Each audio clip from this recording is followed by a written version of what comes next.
ایسی ہی سچی قصے سننے کے لیے میرے چینل کو سبسکرائب کیجیے۔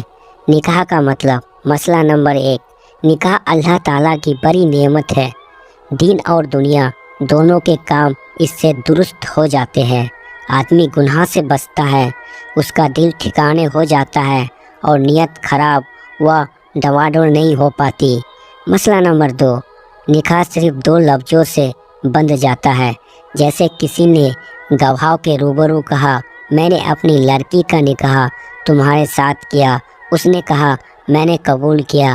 بس نکاح بندھ گیا اور دونوں میاں بیوی ہو گئے۔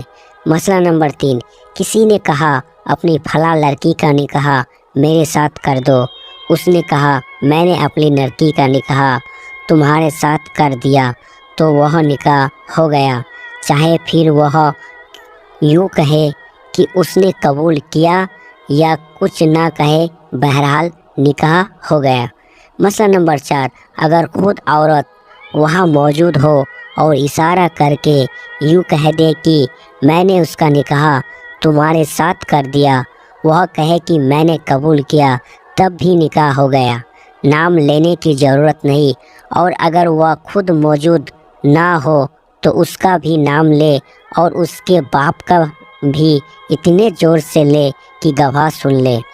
مسئلہ نمبر 5، نکاح ہونے کے لیے یہ بھی شرط ہے، یہ کم سے کم 2 مردوں یا 1 مرد 2 عورت کے سامنے کیا جائے اور وہ لوگ اپنے کانوں سے نکاح ہونے اور ایجاب و قبول کے دونوں لفظ کہتے سنے، تب نکاح ہوگا۔ ساتھ ہی وہ مرد اور عورت مسلمان ہو اور بالغ بھی ہو۔ مسئلہ نمبر 6، اگر کوئی مرد نہ ہو، صرف عورتیں ہی عورتیں ہیں، بھی نکاح درست نہیں ہے، چاہے 10-12 عورتیں کیوں نہ ہو، 2 عورتوں کے ساتھ 1 مرد ہونا ہی چاہیے۔ جن لوگوں سے نکاح حرام ہے۔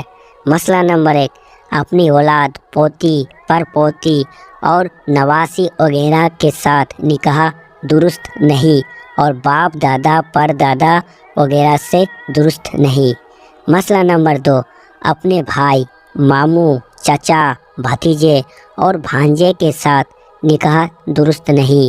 سچ میں بھائی وہ ہے جو ایک ماں باپ سے ہو، یا دونوں کا باپ ایک اور ماں 2 ہے، یا دونوں کی ماں ایک ہو اور باپ 2 ہو، جس کا باپ بھی الگ ہو اور ماں بھی الگ ہو، وہ بھائی نہیں، اس سے نکاح درست ہے۔ مسئلہ نمبر 3، داماد کے ساتھ بھی نکاح درست نہیں ہے، چاہے لڑکی کی رخصتی ہو چکی ہو اور دونوں میاں بیوی ایک ساتھ رہ رہے ہو، یا ابھی رخصتی نہ ہوئی ہو، ہر طرح حرام ہے۔ مسئلہ نمبر 4، کسی کا باپ مر گیا اور ماں نے دوسرا نکاح کیا، لیکن ابھی عورت اس کے گھر نہ رہنے پائی تھی کہ مر گئی، یا آدمی نے اسے طلاق دے دی، تو اس سوتیلے باپ سے نکاح کرنا درست ہے۔ ہاں، اگر ماں اس کے پاس رہ چکی ہو تو اس سے نکاح درست نہیں۔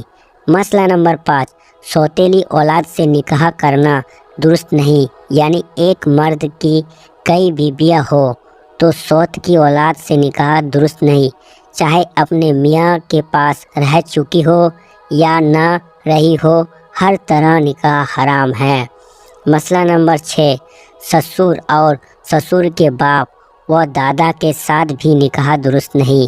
مسئلہ نمبر 7، 2 بہنیں اگر سگی نہ ہو، ماموں جات، چاچا جات، پھوپھی یا خالہ جات بہنوں ہو، تو وہ دونوں ایک ساتھ ہی ایک مرد سے نکاح کر سکتی ہے۔ ایسی بہن کے رہتے ہوئے بھی بہنوں سے نکاح درست ہے۔ یہی حال پھوپھو اور خالہ وغیرہ کا ہے۔ اگر کوئی دور کا رشتہ نکلتا ہو تو پھوپھو، بھتیجا اور خالہ، بھانجی کا ایک ساتھ ہی ایک مرد سے نکاح درست ہے۔ مسئلہ نمبر 8، جتنے لوگ خاندانی رشتے کے اعتبار سے حرام ہے، وہ رشتے دودھ پینے کے اعتبار سے بھی حرام ہے۔ دودھ پلانے والی ماں کے شوہر سے نکاح درست نہیں، کیونکہ وہ اس کا باپ ہوا، اور دودھ شریک بھائی سے نکاح درست نہیں، جس کو اس نے دودھ پلایا ہے۔ اس سے اس کی اولاد سے نکاح درست نہیں، کیونکہ وہ اس کی اولاد ہوئی۔ دودھ کے حساب سے ماموں، بھانجا، چاچا، بھتیجا سب سے نکاح حرام ہے۔ مسئلہ نمبر 9، دودھ شریک دو بہنیں ہو تو وہ دونوں بہنیں ایک ساتھ ایک مرد کے نکاح میں نہیں رہ سکتی۔